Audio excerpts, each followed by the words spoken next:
Imagine stepping back into a time when the world beyond the village was a place of mystery, hidden by the curve of the earth. In medieval Europe, the village was the entire universe for its inhabitants, home and hub of every facet of existence. Life began and ended in this humble cluster of cottages, fields, and shared histories. Each villager was bound by the rhythms of nature, seasons deciding the pace of life and death, dictating its terms within just a stone's throw from their birthplace.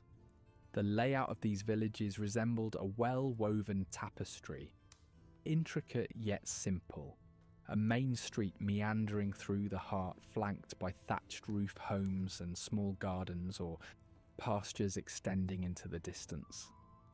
Life pulsated around a shared centre, where the church bells marked time and fields blended into forests, promising both opportunity and danger. Villages were moulded by their environment, strategically nestled by rivers or tucked within valleys, a testament to the keen survival instincts of their founders. Daily life unfolded with a comforting predictability as villagers went about their tasks from the first light to dusk. Fields needed tending, from sowing in hopeful springs to reaping under the relentless autumn sun. Winters brought their own demands, with animals in need of care and tools to be mended by crackling fires. Yet in the midst of labour, villagers found moments of kinship, at the marketplace where goods and stories were traded, or around bonfires where laughter rang out amidst the hush of nightfall. For those who called the village home, isolation was a double-edged sword. It offered a refuge from the chaos of the outside world, where forests concealed wolves and bandits, and rivers could usher in unwelcome guests faster than a gathering storm. But this security bred its challenges, as survival hinged on unity and cooperation. The success of one was the success of all, creating bonds strong enough to withstand the trials thrust upon them by fate. Village society mirrored the greater feudal order, hierarchical yet tightly knit. The lord of the manor reigned from his elevated estate, but his authority depended on the toil of the peasants. Each person contributed to the village's fabric. A smith's hammer rang true in crafting tools, while the midwife whispered coaxing words to bring new life into the world. The reeve stood as a much-needed bridge between lord and villager, balancing delicate negotiations that ensured cohesion under the weight of feudal demands. Economic life was a patchwork of subsistence and barter. Coins were rare visitors, as villagers favoured trade in the tangible: grains, livestock and labour. Craftsmanship walked hand in hand with agriculture, with artisans weaving skills into the threads of everyday life.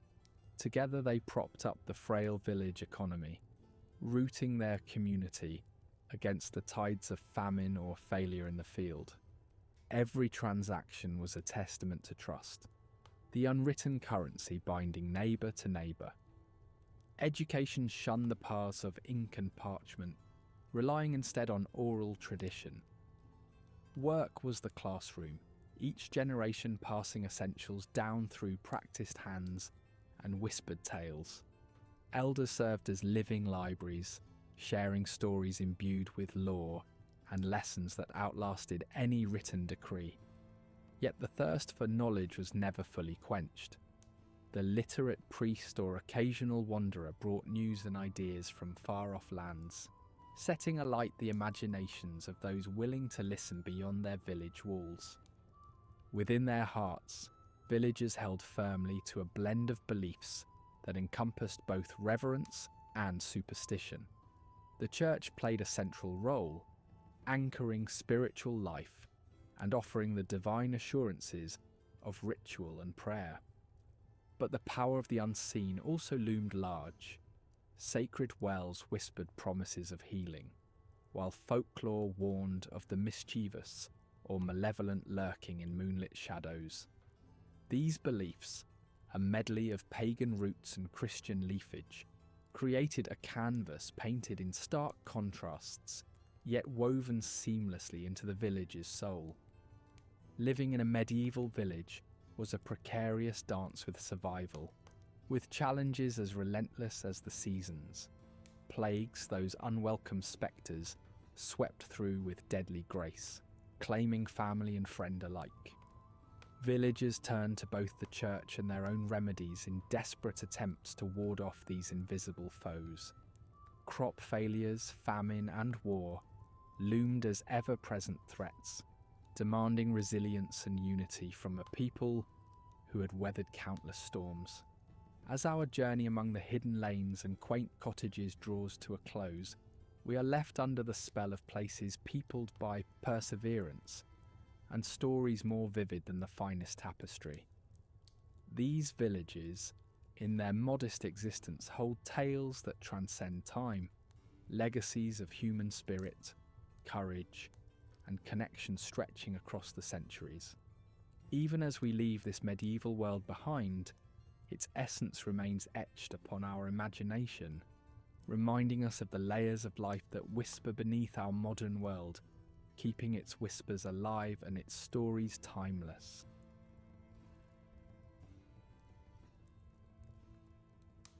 In the medieval village, observation was key. A glance up to the Lord's Manor told all. Perched slightly away from the clustered timber-framed homes but demanding attention, it loomed over life like a massive hawk. The manor, whether stone or timber, signified power and control, observing all nestled in its shadow. It was the hub, not just of administrative dealings but of the village's collective psyche, where the tenants' lives were both governed and defined. Inside, the manor was designed with care, each room echoing with purpose. From the grand halls meant for feasts to private chapels asserting sacred authority, its architecture united the secular with the divine. Here was where the Lord held court, shaped destinies, and collected dues. His influence moulded the village's identity, creating an existence bound by soil and fealty ties, a structure neither questioned openly nor strayed from frivolously. The Lord himself stood as both protector and overlord, embodying a blend of benevolence and tyranny.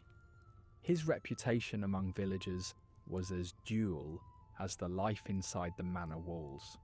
To some, he was a defender against the chaos of raids and banditry. To others, a heavy-handed oppressor placing unbearable demands. With a retinue of knights or men-at-arms, he fortified his domain, guarding against danger while extracting every ounce of economic benefit from his serfs. His dominion was a moral one too, authorizing marriages and distributing land plots, embodying the feudal contract binding villagers tightly to their lord.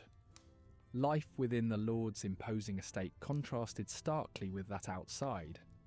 Peasant life involved labour bound to fixed rhythms in a tapestry of mud and toil, while within the manor, living was a nuanced performance of status and privilege. Vast kitchens bustled to supply meats and spices, the trappings of distant lands that never touched peasant lips. Tapestries softened stone walls, hearths provided more than mere warmth. Privilege was tangible, as the scent of roasting meats mingled with the wisps of imported incense. Yet what really ran this small universe were its people, the essential gears in its grand machine. A dedicated staff of stewards, chamberlains and chaplains ensured life ran smoothly, supervising from grain to faith. Regular feast marked the calendar, gatherings that flaunted status with the lord and his kin, at elevated tables and others sat below, hierarchy clear in each bite swallowed. Interacting here was not just tradition but dance of expectation, duty and sustenance. Beneath this surface ran the economy, fueled by feudal obligation, a system as simple as it was brilliant in preserving hierarchy and productivity. Vassals worked the lord's fields out of obligation for protection and space to cultivate for themselves. Economy thrived on barter more than gold, the exchange of produce more regular than coin, within records faithfully maintained to the satisfaction of the manorial coffers. Justice, too, was of the manor's keeping, with the court serving both as stage and arbiter, resolving disputes where breezy barn meets stern steward. The proceedings, moulded by custom rather than law, were informal, yet absolute swift decisions reinforcing the delicate order. Here, governance was a community exercise, villagers acting as jury, knitting relationships tightly into the village fabric, ensuring each knew both their place and say.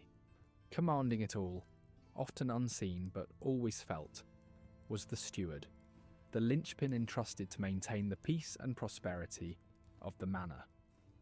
His role demanded polyglot skills, blending management, legal know-how, and a measured diplomacy that could balance both lordly demands and village whispers.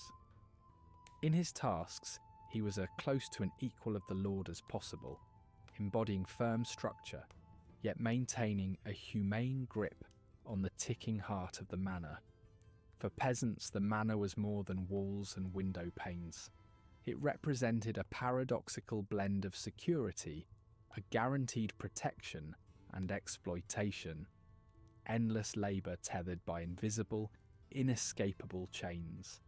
There was an implicit contract linking life to soil and survival to service, offerings of labour exchange for a promised safety, a plot, a life. Even as they trudged fields, a community sense emerged, woven with feasts, farm work, and shared spaces, iron bonds forged in fire and furrow. Moreover, the manor stood as a repository of cultural authority, the host of elite events that confirmed new alliances and whispered secrets, older still. Customs filtered down from its peak, influencing even peasant threads, and fieldcraft, a constant reminder of its far-reaching legacy. Over sumptuous meals and ceremonies, alliances formed, disputes settled, life continued in a cyclical justice firmly rooted in tradition. Yet the manor's serene utterance of constancy couldn't mask shifting winds that threatened its walls from beyond. Wars, raids, and plagues challenged its endurance, forcing adaptations at every signal of vulnerability. Sometimes manors fortified, bastions against chaos beyond that would sooner consume them than not, always under the silhouette of imminent change. Bit by bit, the foundations giggled under population shifts, economic demands, and the undeniable weight of central authority. The Black Death whispered through crops, leaving empty fields, stirring demands for wages and a fairer playing field, again whispering of change. The inevitable transformation of the manor system signalled an epochal shift, a loosening of feudal bonds gradually unveiling individual freedoms and new social layers. Yet, for all the centuries stretched between then and now, the echoes of the medieval manor are present. Its boundaries trace paths still walked, its hierarchies permeate present-day systems subtly. As we tour these relics of stone and tale, the manor is both memory and warning, urging reflection on humanity's timeless dance of power and community.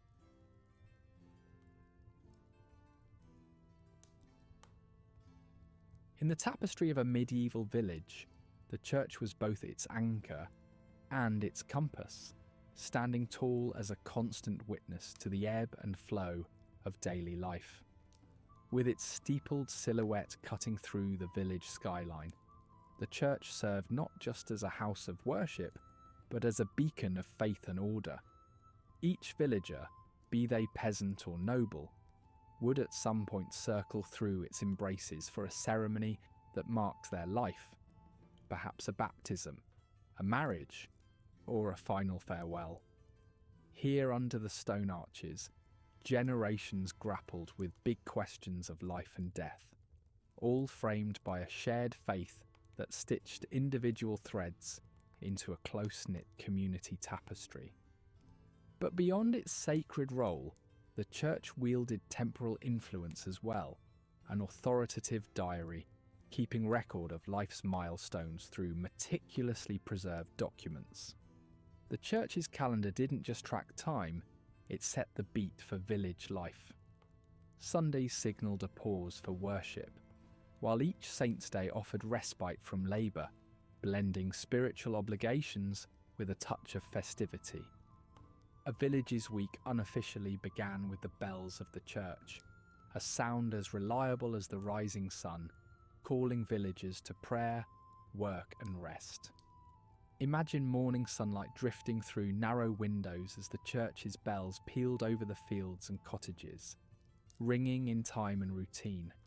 Each note transformed these bells into a bridge between heaven and earth, framing work and worship as parts of the same divine composition.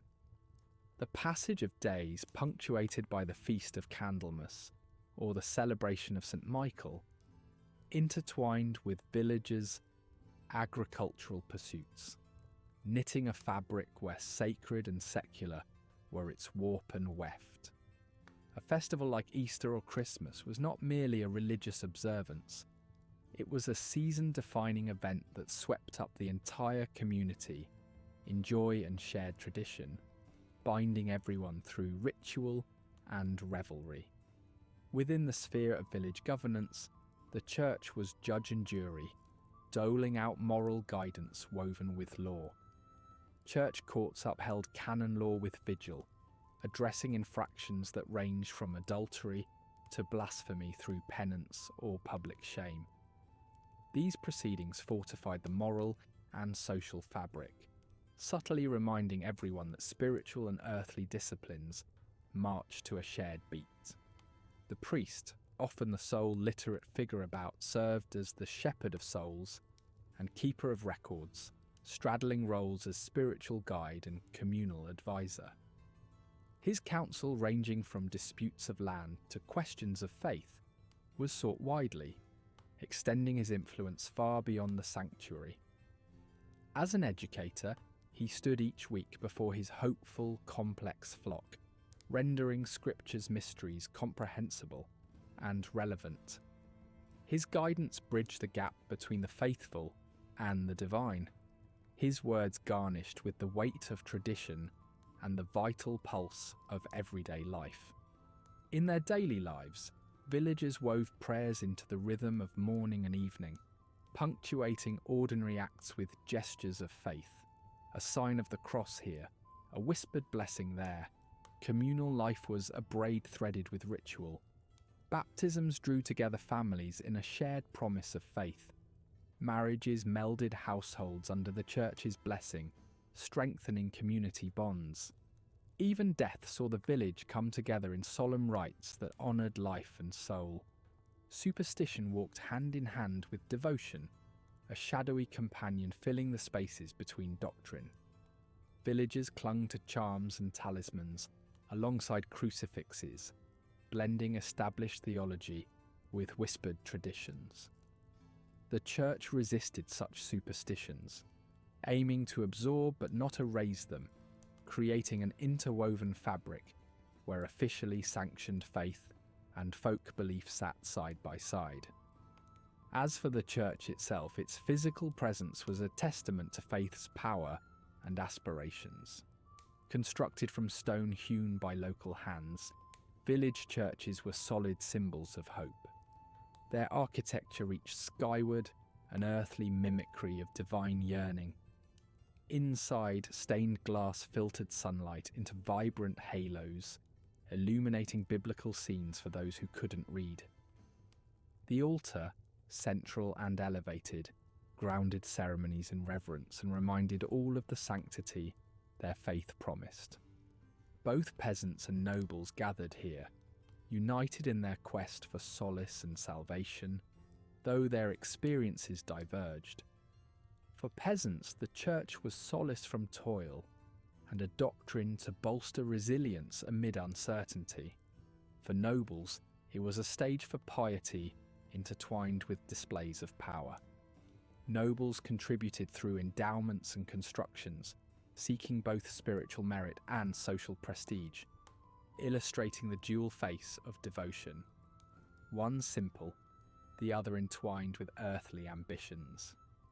Economically, the church held influence through tithes and lands, its coffers ringing with the labour of villagers, a testament to its sway within this microcosm. Villagers paid tithes, often grudgingly, yet understanding the church's pivotal roles both as spiritual shepherd and economic engine. In turn, church-owned lands, cultivated by many hands, formed another pillar of its economic might, creating a symbiotic partnership between spiritual leadership and village life essentials. In these many roles, the church sculpted a cultural landscape rich with faith's enduring imprint. Its teachings established communal ethos, threading charity and humility into the core of village life, shaping a shared legacy and worldview lasting beyond medieval walls. Villagers learned to view life through this lens, a symphony of belief and resilience echoing forward through time. Even as stones crumble, the church's legacy carves paths in the present, a testament to the once vibrant heartbeat of a world where faith held court daily, sculpting people and places alike.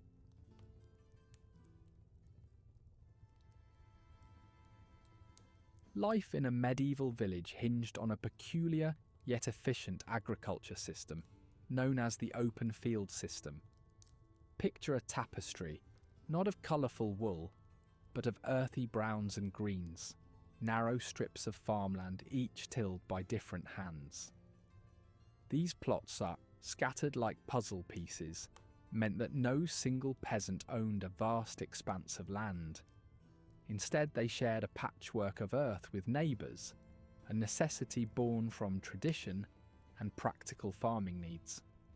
Each peasant's plot was interwoven with others, ensuring that the success or failure of one could sway the harvest for all. This interconnected web fostered a spirit of cooperation, blending individual labour with communal strategy. In this agrarian choreography, unity was key. Villagers synchronized their efforts through seasonal cycles. From ploughing to sowing, their rituals were woven with both cultural roots and agricultural necessity. The strips guaranteed that the soil remained fertile, as crops rotated and fields lay fallow in turns, preventing nutrient exhaustion. This checkered pattern also kept any single villager from monopolizing the most fruitful land, tying their destinies together with cords of shared soil and shared fate, recording each season's triumphs and tribulations in the land's silent memory. Villages opted for communal decision-making, a blend of agricultural governance and primitive democracy. Decisions about crop rotation and fallow periods were forged in communal meetings, often encircling the village green. Here voices were heard, grievances addressed and strategies set, nurturing social bonds as well as bountiful harvests. Yet, alongside cooperation, lay inevitable strife. Boundaries blurred, vandal hooves trampled crops, and pests threatened yield, inciting disputes overseen by the village reeve, whose wisdom anchored him as both arbiter and guide. Justice in this tight-knit community, often swift and rough, highlighted simmering tensions beneath the surface, envy, rivalry, and an aching desire for control in a world governed by uncertainties. Through the 4 seasons, the village pulsed with relentless labour. Spring beckoned with the promise of renewal, as villagers sowed their fields with hopeful fervour, tilling earth with ox-drawn ploughs. Grain seeds, barley, oats, wheat, were planted by hands aged and young, each family member participating in the annual dance of survival. Summer arrived with haymaking, and villagers armed with wide-brimmed hats turned fields into drying canvases of cut grasses, storing sustenance for livestock in the bone-chilling months ahead. By autumn, the climax unfolded. Fields bristled with ripe grains, harvested with urgency under the watchful sky, promising nourishment for the cold darkness in waiting. Even in winter's grip, peasants toiled, tending livestock, mending tools, whispering prayers for spring's return, all wrapped in a cyclical blend of toil and fortitude. Ingeniously, medieval peasants maintained soil vitality through crop rotation, a generational wisdom transformed into routine. They alternated between grain and legumes, allowing land to rest, fortified by grazing livestock that provided natural fertilization. This cyclical savvy, born without modern science, showed an uncanny grasp of ecological interdependence. Each village held its own rotational rhythm, a careful balance of short-term gain against long-term health, interpreted through the language of survival and stained by tradition. While their practices seem scientifically astute today, they were enshrined in communal regulation, a meeting point of superstition and empirical acuity. In the hands of these villagers lay tools both simple and vital. The plough, a blend of wood and metal, powered by the strength of oxen, was the beating heart of tillage, breaking the arduous clay to yield its bounty. Maintenance of these tools, sickles, spades, scythes, was a craft in itself, their communal use emblematic of shared struggle and shared hope.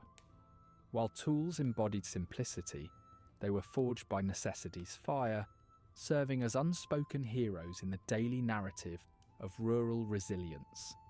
These implements, extensions of their wielders, found life in handcrafted utility, underpinning the communal ties that bound the peasant's world. Livestock was more than mere agricultural support. They were lifelines.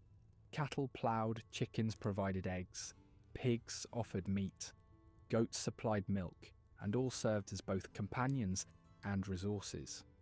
For poorer peasants, horses were rare treasures, while other animals afforded sustenance in the leanest of times. Bonds formed between human and beast were as necessary as they were cherished. Livestock welfare intricately linked to human survival. The sale or slaughter of a favoured animal marked desperation, underlining the intimate symbiotic relationship binding peasant households to their flocks and herds. These cherished companions, woven into the fabric of daily life. The tapestry of their existence was further enriched by the rhythm of celebrations.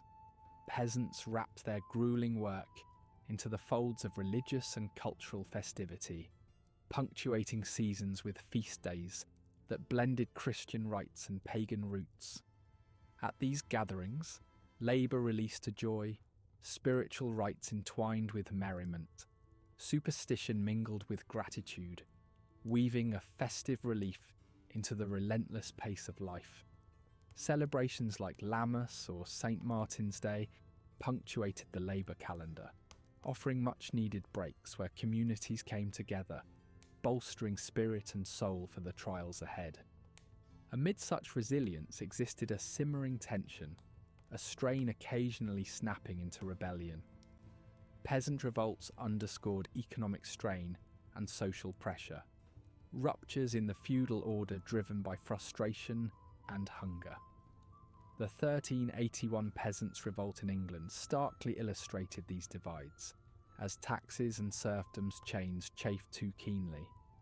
Though often quelled, revolts sowed seeds of change, revealing an acute, if rarely articulated, longing for fairness and security.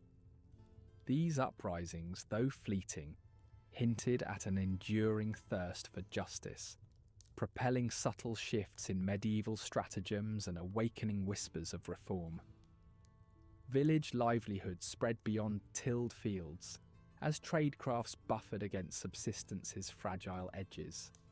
Peasants turned idle hands to weaving, basket making, or leather work, crafting goods for trade or debt.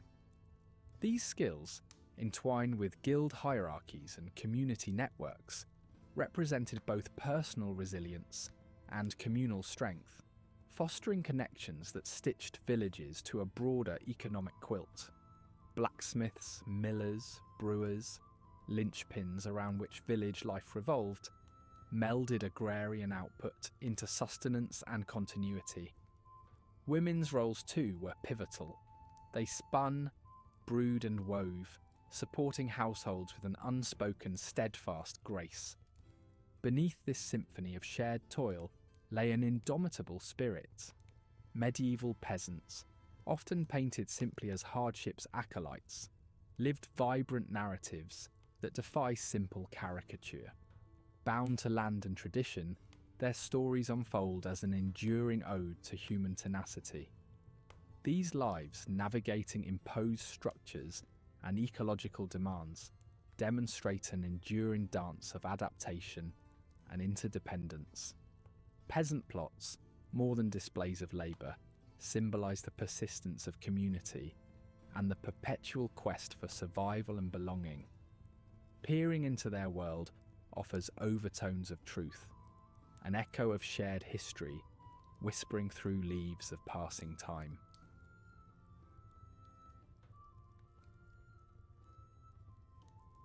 In the heart of a medieval village lay the Green, a modest yet lively expanse that formed the backdrop of everyday life. This patch of common land, shared by villagers and their livestock, was not just ground underfoot, but the very soul of community interaction. Here in this verdant space, the rigid hierarchies of the wider world seemed to soften. Lords and peasants mingled without the barriers that defined their everyday lives, creating a rare environment of openness amid stark societal divisions. With its strategic positioning, the Green was a nexus of information and activity, never silent, always alive with human presence and purpose. On any given day, the village green was the stage upon which the grand play of life unfolded. It throbbed with the laughter of children at play, their games a joyful cacophony that mingled with the pastoral serenade of lowing cattle. Traders haggled and bartered, their voices a rhythmic chant of commerce, while festivals sprinkled splashes of vibrant colour across the landscape. Old men recounted tales of yore, perched like sentinels over the past, as young lovers whispered promises under the verdant canopy, threading new stories into the village's tapestry. The Green's significance transcended its physicality, uniting disparate aspects of village life into a shared cultural identity. But the village green was not just a pastoral haven, it doubled as a hub of commerce. Markets and fairs transformed this quiet patch of grass into a bustling, vibrant bazaar. Villagers displayed their goods proudly, enticing passers-by with textiles and pottery, while eager buyers traded surplus produce for essential items like salt or iron. Traders from afar brought exotic goods and news from distant lands, their itinerant presence a highlight of village life. Commerce here was an art, a social event where reputation and relationships mattered as much as the goods exchanged. Bartering demanded wit and negotiation, often accompanied by laughter and gossip. Even as traders mingled in harmony, disputes sometimes cropped up like unruly weeds, requiring negotiation or the intervention of a lord's man. The Green thus stitched a social fabric ever tighter, bridging divisions with communal threads. During festivals and celebrations, the Green truly came alive. These moments of joy and solemnity punctuated the medieval calendar, allowing villagers to set aside their toils in favour of festivity. The air filled with music and dance, with flutes and drums guiding feet through age-old steps, weaving the community into a cohesive whole. Rituals that seem strange to modern eyes, May Queens crowned or fires lit to battle darkness, held deep significance, reinforcing social norms and drawing the village closer. Festivals offered opportunities for courtship, competitions injected friendly rivalry, and laughter rang out, etching these rituals into the village's cultural bedrock. Yet the Green was more than just a meeting place. It was the epicenter of social communication, the medieval equivalent of today's social media. Gossip flitted through the air like sparrows, its wings carrying tales of births, deaths, and scandals. Far from trivial, gossip was a crucial social tool, shaping reputations and exerting invisible influence.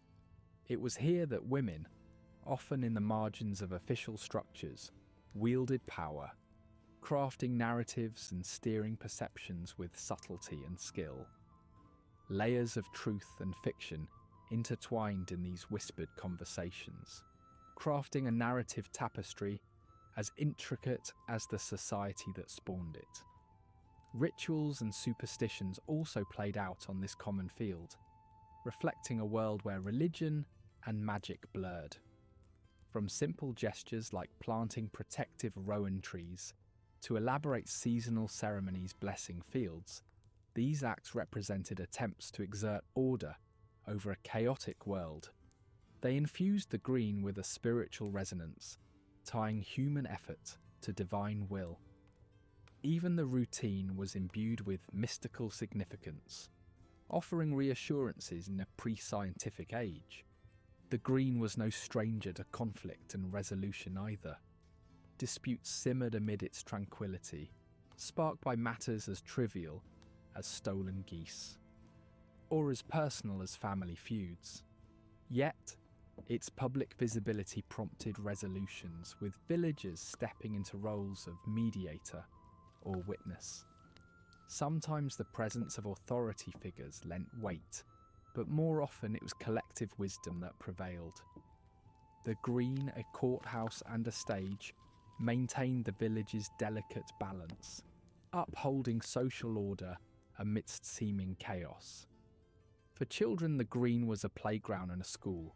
It buzzed with youthful vitality, a vibrant thread connecting past, present, and future. Here, under the watchful eyes of their elders, they learned through play, absorbing the customs and superstitions that would guide them into adulthood. Games mirrored adult life, fostering skills of cooperation, strategy, and endurance. Teenage flirtations and friendships deepened on these grounds, marking the Green as a crucial arena for the youth's transition into societal roles. Season after season, the Green mirrored the cyclic rhythms of village life. Spring sparked it into life, heralding planting and festivals, while summer's warmth kindled a flurry of fairs and markets. Autumn harvest tinged it with gratitude and urgency, as the community prepared for winter's harsh embrace. In winter, the Green lay silent under frost, a temporary pause before spring's inevitable return. Each season shaped the Green's character anew, mirroring the resilient cycles of those who called it home.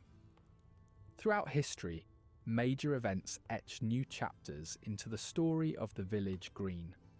Wars, plagues, and administrative changes left indelible marks, their impacts felt deeply.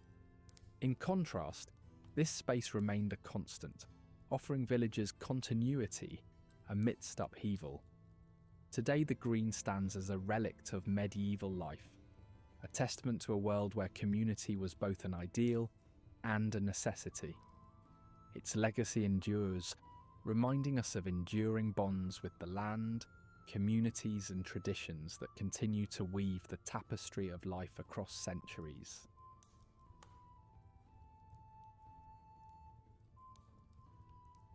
In the heart of the medieval village, where life was a perpetual dance between survival and superstition, stood three vital pillars: the mill, the forge, and the bakehouse. Each was more than just a place. They were the lifeblood of village existence, thumping in unison with the rhythm of everyday toil. Starting with the village mill, this structure was more than a simple building. It was the community's heartbeat. Nestled by a stream or river's edge, its stones ground tirelessly, whispering the song of turning gears and flowing water. Every villager, regardless of station, depended on this mill to transform grains into life-sustaining flour. Inside, the air was thick with the scent of pulverized grain, a sensory miasma of labour's rewards. The miller, perched amidst this orchestrated commotion, held a position of both privilege and suspicion. With the constant exchange of grain for services, whispers of deceit were not uncommon, painting a picture of a man caught between necessity and distrust. Yet the mill's importance could not be overstated, symbolising not only sustenance, but an intricate dance of power, where villagers grudgingly surrendered a portion of their grain to the lord who owned the land, maintaining the delicate web of feudal obligation. Nearby, the forge blazed with relentless intensity, its fiery maw devouring raw materials and breathing out essential tools and implements. The blacksmith, a figure of almost mythic regard, presided over this domain like a sorcerer, conjuring strength and utility from metal's cold embrace. Inside, iron sizzled and sparked under the rhythmic assault of hammer on anvil, conjuring an elixir of craft and industry. The blacksmith's reputation was forged in both sweat and whispers of mysticism. His ability to manipulate fire and steel, casting him as both craftsman and alchemist. The goods he produced were indispensable, from the mundane cooking pots to weapons that defended the village's very existence. Payment for such services was a tapestry of barter, where goods and labour exchanged hands instead of coin, further intertwining the village's fates and fostering a pragmatic yet delicate economy. In contrast to the mill and forge's frenetic energy, the bakehouse was a sanctuary of communal sustenance and social exchange. It was here that villagers gathered to bake bread, the ultimate symbol of life and sustenance. The air was fragrant with the comforting aroma of baked dough, and the bakehouse echoed with the laughter and chatter of women exchanging recipes and news. This was not merely a place of production, but a crucible of fellowship, where the breaking of bread symbolised unity and shared tradition. As with the mill, access to the bakehouse was often controlled by the lord, demanding a share of what was baked in another subtle assertion of feudal power. As critical as these places were to daily life, they were invariably lord-controlled, a testament to the tight grip of feudal power. Villagers, entwined in their roles and routines, were constant tenants of their realities. The mill, forge and bakehouse all reinforced the feudal hierarchy, a web of dependency where autonomy was scarce, but industriousness helped etch out small freedoms. This symbiotic relationship hinted at endless compromise, yet amid these constraints, the vibrancy of the village thrived. The economic lifeblood of these communal centres ran without the convenience of coins. Barter ruled, an intricate dance of goods and services measured in grain, loaves or labour, weaving a web of trust and reciprocity. This exchange underscored not only the practicalities of survival, but also the ever-present precariousness of their lives, where a single bad harvest might tip the balance into destitution. Yet, this intertwined existence fostered a deep sense of community, a recognition that cooperation was not just preferred, but necessary. At the heart of the village's tapestry were its craftspeople, the miller, the blacksmith, and the baker, each a guardian of skills and traditions passed down through generations. Their craft was a reflection of the community's identity, grounding their work not in mere utility, but in continuity and respect. These artisans were custodians of culture, and their efforts sculpted the village's daily life from the raw elements they moulded and finessed. In this world, rituals of production reigned supreme, every motion, sound, and scent steeped in tradition, yet innovation crept in like whispered secrets. Villagers continually adapted, blending old with new, altering techniques to better meet the needs of their environment. Whether sharpening a farming tool or infusing bread with local herbs, they were creators, ever responding to the shifting challenges posed by their landscape. Beyond utility, these spaces were hubs of social activity, where work mingled with merriment. Conversations, laughter, and shared stories rippled through the air like song. Each act of labour doubled as a thread in the village's social fabric. Here storytelling flourished, bonding the community, with tales woven between the clang of the smith's hammer or the miller's rhythmic grind. The intersection of personal and professional lives meant tensions simmered, occasionally boiling over into disputes. Yet resolutions were sought through community dialogue and wisdom, fostering harmony and ensuring that peace triumphed over discord. Ultimately, these bustling centres of medieval life, with their blend of continuity and change, endure as legacies of human ingenuity and the struggle for communal survival amidst the ever-present shadow of feudal power. Their story is the universal tale of people, crafting life from the elements, drawn together by shared need, resilience, and the unyielding spirit of human connection.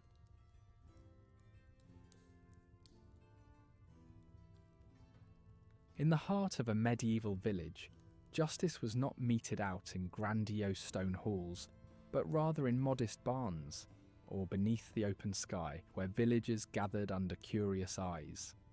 The manor court was the beating legal heart of village life, its purpose straightforward: to maintain order, settle disputes, and uphold the Lord's law. In a time when formal legal systems were but distant myths to most, this local court was more than just a mechanism of punishment. It was essential to community life. Villagers flocked to these proceedings not just out of necessity, but often drawn by the allure of public drama. Here disputes unravelled and secrets spilled out, creating a vivid tableau of human folly. From the trivial, like a neglected fence, to serious matters like theft, this theatre revealed not just the laws, but the values, fears, and hierarchies that underpinned rural life. Presiding over these spectacles was the Lord's Bailiff, a figure of authority who carried the heavy burden of interpreting justice, a blend of custom and law. This person was often a local of some status, familiar with the village's dynamics. As much a diplomat as an administrator, the bailiff had the power to issue fines and uphold justice with the Lord's interests at heart. Their decisions could ripple through the village, sowing conflict or maintaining peace. In an intimate community, justice was personal. The bailiff often knew both the accused and accuser, their families and their histories, reflecting the tangled web of relationships that could see fairness twined tightly with favouritism, benevolence with stern admonition. Unlike modern jury systems, the manor court's jury was not about impartiality. These were neighbours, familiar figures who shared fields and festivities, and sometimes grudges. The idea of neutral judgment paled against the weight of communal consensus. These jurors brought personal familiarity into the courtroom, a factor that often skewed justice into a forum for hidden vendettas or familial loyalties. While at times reflecting the community's moral compass, these proceedings highlighted the complex intrigue of village life, where grudges might be settled under the guise of legal redress. Here, justice was not blind. Its eyes were wide open to the village's sins and secrets. A variety of offences crossed through this rural court, often mirroring the harsh realities of medieval survival.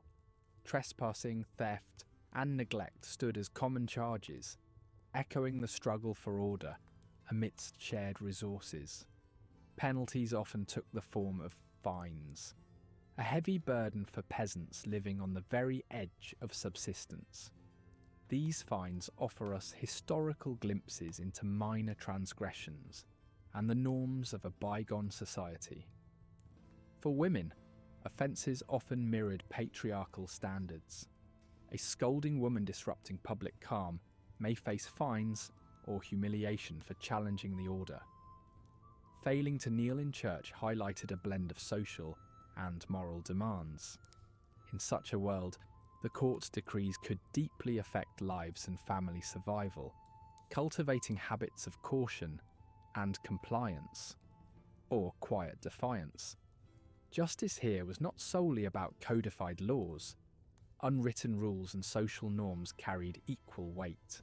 These tacit standards shaped daily life, dictating what was deemed acceptable or reprehensible. While official laws served the Lord, the community's social fabric was a tapestry of customs deeply rooted in village life. Breaching these norms drew swift and often stern communal censure. In an era where reputation weighed heavily, social punishment was often more severe than any fine, compelling villagers to walk a tightrope between personal desires and communal expectations. Class distinctions were deeply entrenched in the manor court, serving primarily the lord's interests. Peasants often bore the weight of justice more severely, their missteps scrutinised closely with harsher penalties. Nobles, even those within village bounds, frequently bypassed such justice. Their transgressions dealt with privately or through lenient channels reflective of the feudal hierarchy's biases. Disputes involving nobles tended to favour the wealthy and powerful, illuminating systemic injustices that left peasants resigned to a tilted scale of justice, fueling tensions that could explode into dissent. Superstition wove itself into the fabric of medieval justice. Decisions were coloured by divine will and supernatural interpretations.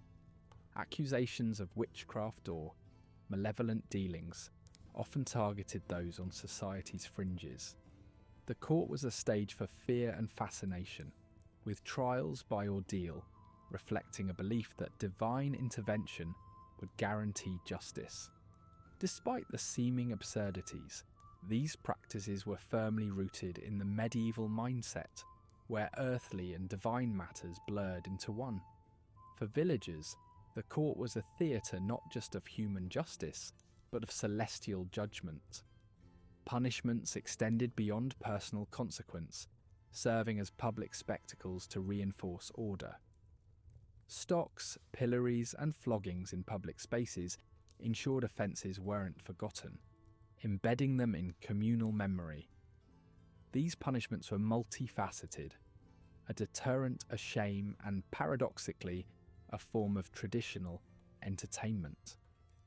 Such spectacles reinforced the Lord's authority and underscored the societal norms entrenched in village life, stark reminders of medieval justice's immediate and public nature. Yet amid this harshness, the manor court also acted as a conduit for reconciliation. Many disputes resolved here were about restoring harmony more than exacting retribution. Grievances aired publicly often dissolved tensions, allowing grudges to settle. The court was a dual force in village life, both a strict enforcer and a gentle reconciler, ensuring that village friction did not boil above control, maintaining the delicate balance of communal life. Even as villages changed and modern legal systems emerged, the legacy of the manor court lingered. It left an indelible mark, reinforcing the balance of centralised authority with the local customs. This court was a microcosm of medieval life, reflecting its hierarchy, beliefs, and values. Despite its practices receding from modern view, its lessons continue to shape our understanding of justice, reminding us of its role not just in law, but in binding communities and maintaining social equilibrium.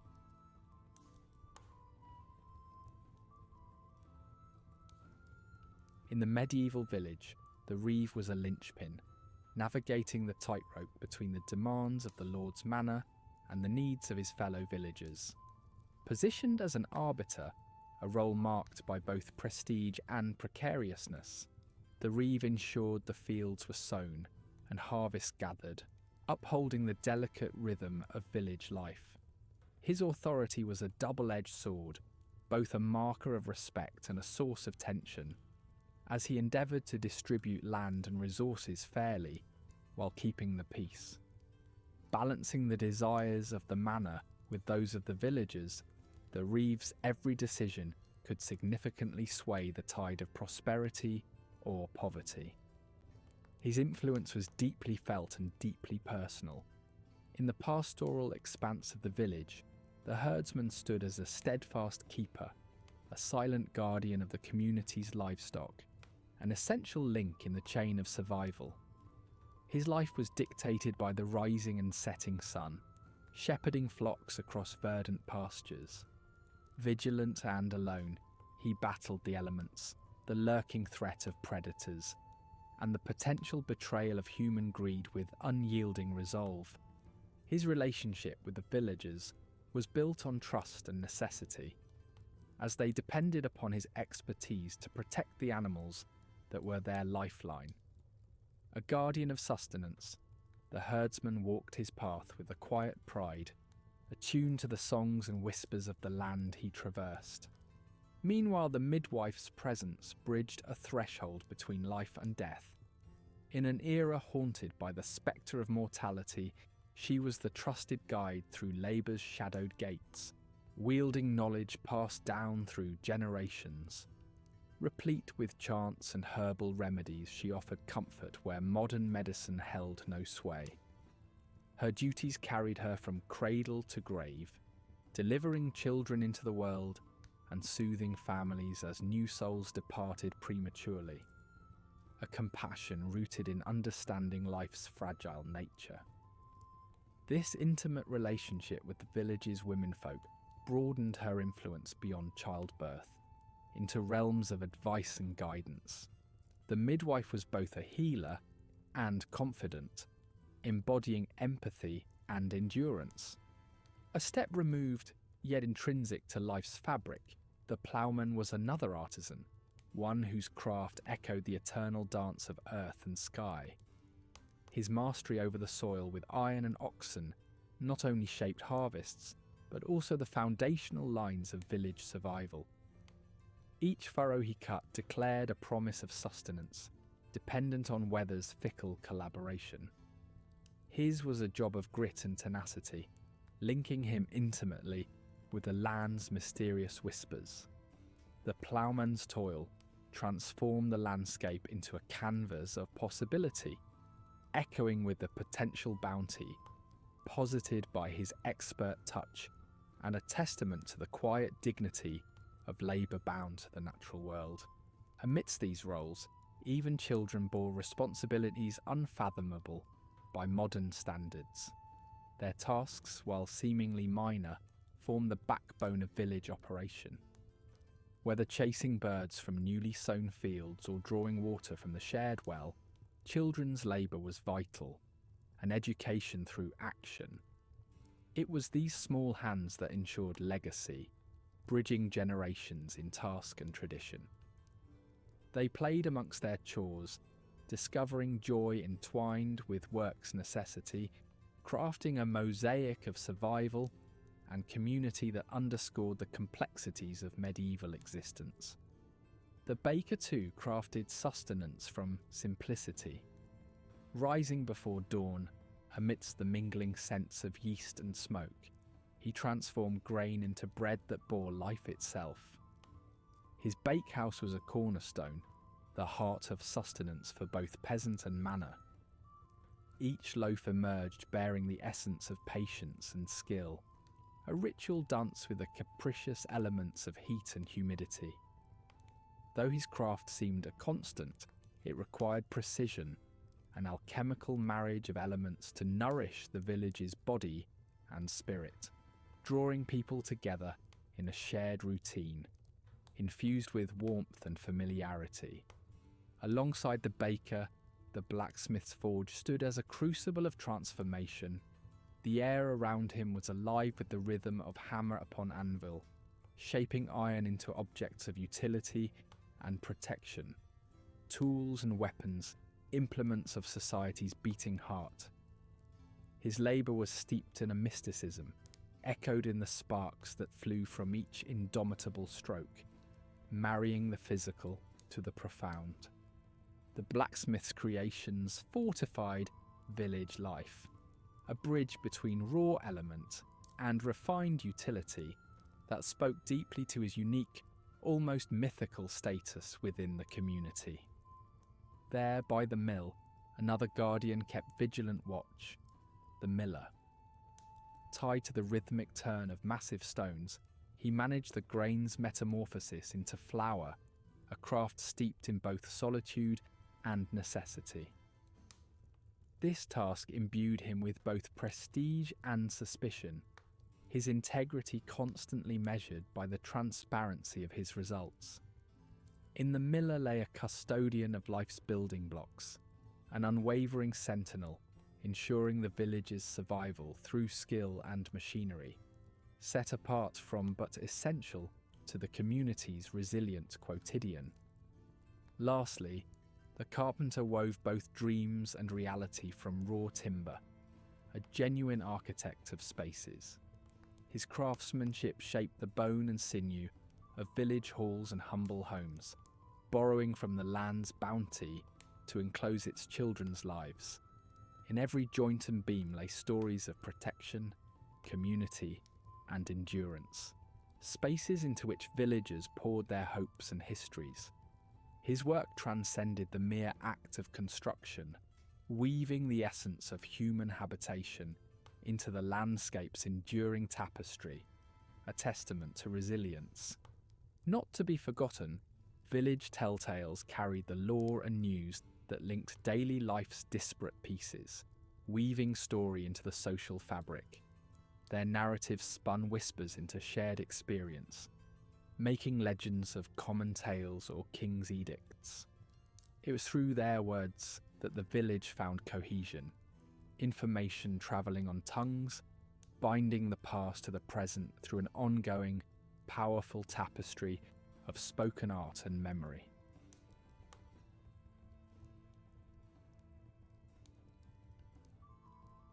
As winter thawed and the grip of cold released its hold, medieval villages stirred to life with spring's tender promise. The fields, dormant and grey, shrugged off their icy blankets to clothe themselves in green. This was a time when the earth called its people to action, as families prepared to plant the seeds of survival. The community moved as one, adhering to traditions and the open field system that divided land into narrow strips. Each strip, though scattered, was precious, demanding care as peasants pushed wooden ploughs, oxen trudging obediently ahead. The scent of freshly turned earth filled the air, mingling with the rhythmic shouts of labourers working from dawn till dusk, ensuring each seed was safely tucked into the soil's embrace, a dance dictated by necessity and tradition. Yet the season's rhythm was more than corporeal, it was spiritual. Spring bore a renewal that seemed to sync the village with the cosmic dance. Rituals woven with superstition perfumed the breeze with prayers, blending sacred rites with daily labour. The church's bells punctuated not only today's work hours, but set the tempo for sacred intervals, where villagers sought blessings for the harvest to come. Processions and feasts honoured saints and patrons, infusing life's labour with liturgical grace, binding the people to nature's mercy and divine watchfulness. When the sun reached its zenith, summer's heat demanded relentless enterprise. Haymaking commanded the village's vigour, for hay was the lifeline of winter's coming chill. Timing and toil intertwined as villagers armed themselves with scythes, their sweeps echoing through fields ripe with grass. Sweet summer scents of cut hay lingered in the air, reminding them of the harvest's importance. Children aped their elders' movements, learning tasks that would sustain them in years ahead, while seasoned eyes appraised their efforts from shady retreats. Despite cheer and camaraderie at shared meals, the looming threat of storms could steal it all in a moment.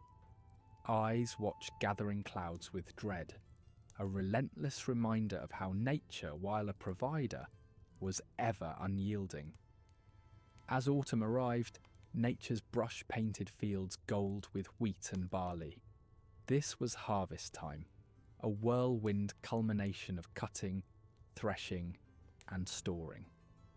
Everyone, from the youngest to the oldest, enmeshed themselves in this endeavour, for survival leaned upon their united labour. The fields buzzed with the symphony of scythes, while threshing floors hummed with the percussion of flails. Dust mingled with sweat, and the air hung heavy with anticipation, hoping this yield would stave off hunger in leaner months. Relief washed over them as barns filled, paving the way for celebration. Harvest festivals, at once communal and religious, marked a pause from toil, a breath of shared revelry. Feasts unfurled, laden with roasted meat, fresh bread and ales, while bards regaled listeners with tales of fields and furrows. Yet beneath their laughter ran the undercurrent of nature's caprice, each bounty a tentative gift. With winter came stark simplicity. Colours faded to grey. Life slowed, huddled in wooden homes sealed against the cold. Fires sprung up, their warmth the heart of each dwelling, safeguarding against the chill and serving as hearths for storytelling. The scent of wood smoke mingling with simmering pottage filled their homes, a symphony of survival. Outdoor tasks dwindled to essentials, tool mending, livestock care, while long evenings born of winter's dark lent themselves to reflection. The church, steadfast in sacred vigil, marked time with its bell's patient peal, offering hope and communion through cold nights. Interwoven through the seasonal calendar, feast days offered reprieve and sacred connection, urging villagers to pause, realign, and find joy beyond toil.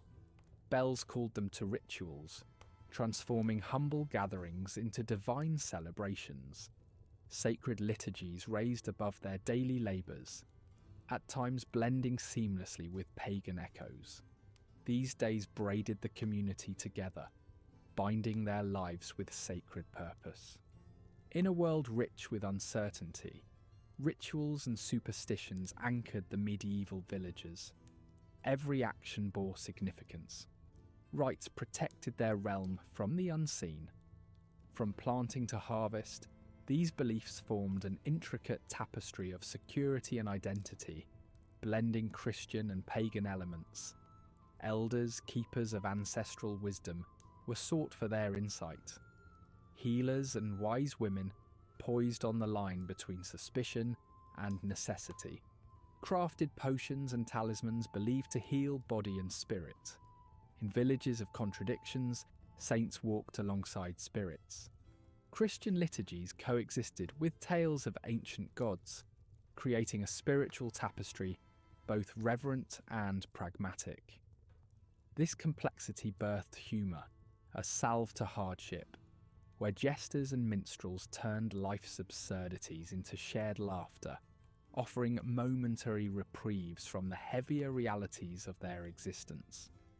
Their humour, threaded with irony, affirmed resilience and the enduring spirit. The senses wove the medieval world into a textured whole, the scent of earth and hearth, the melody of life in motion, and the tactile rhythm of labour, each sense immersing villagers in their terrain. Through this they fostered a connection, shared between person and place, echoing through time. Despite the cycles of triumph and trial, the village remained, adapting and evolving, yet rooted in its traditions. This enduring narrative resonates today, reminding us of our shared human journey and the enduring dance with nature's eternal rhythm.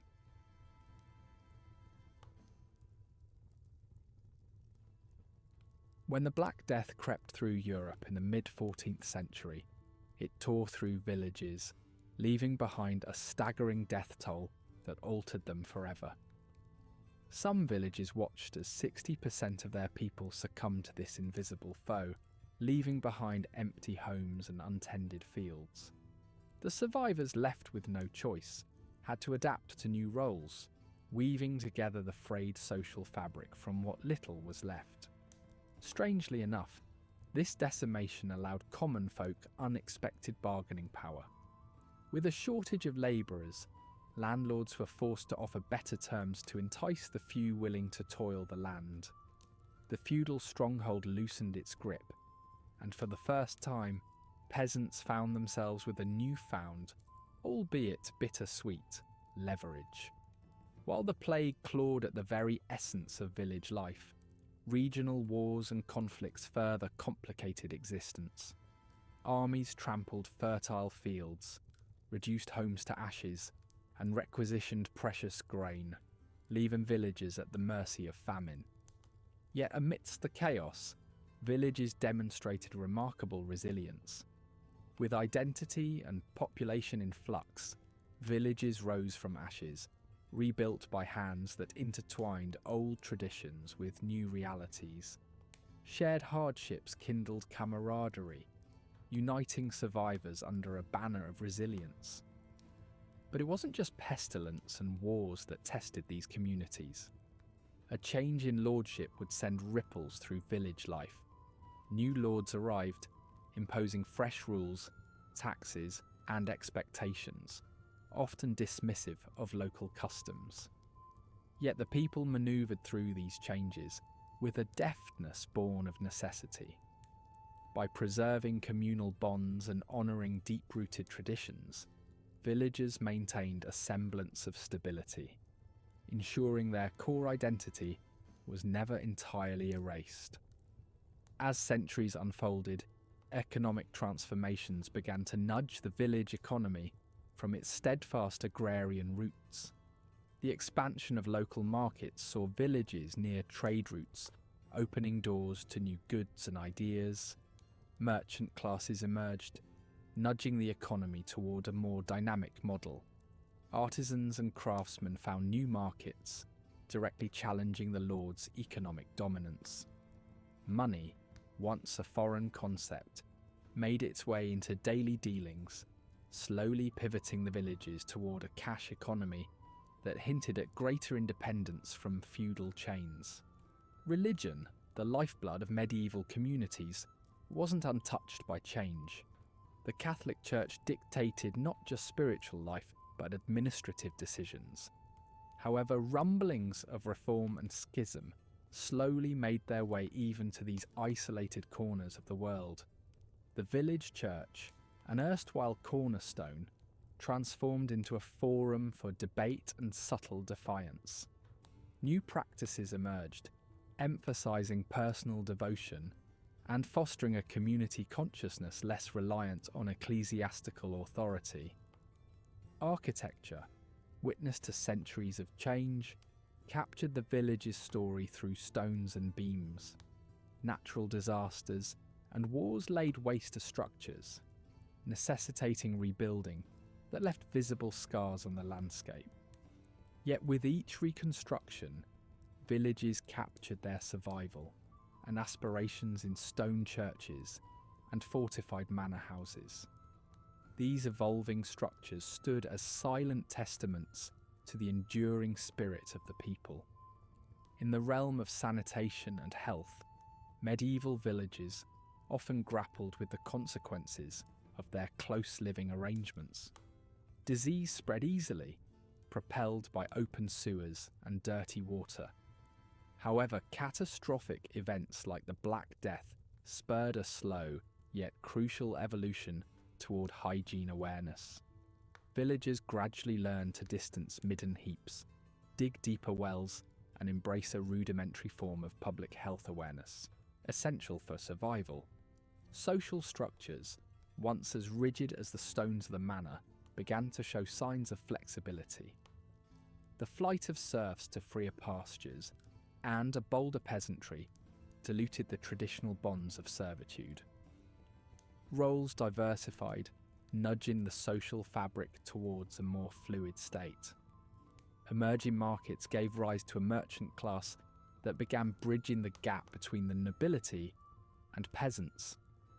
Women, amid shifting social dynamics, took on prominent roles, running family enterprises and communities during challenging times.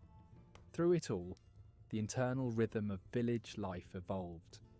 Once anchored to agricultural cycles and religious calendars, villages began to embrace broader temporal experiences. Trade, mobility, and wealth diversified the village's pulse, shifting focus from mere survival to prosperity. Where once villagers were enslaved to seasonal cycles, they now allocated time to community projects and local events, reflecting a maturing approach to collective growth. Even as villages navigated the ceaseless tides of change, they left behind a legacy that echoes through time. Names, boundary lines, and architectural remnants tell tales of resilience and continuity. These communities were microcosms of the broader social evolution that defined the Middle Ages, exemplifying adaptability in the face of adversity.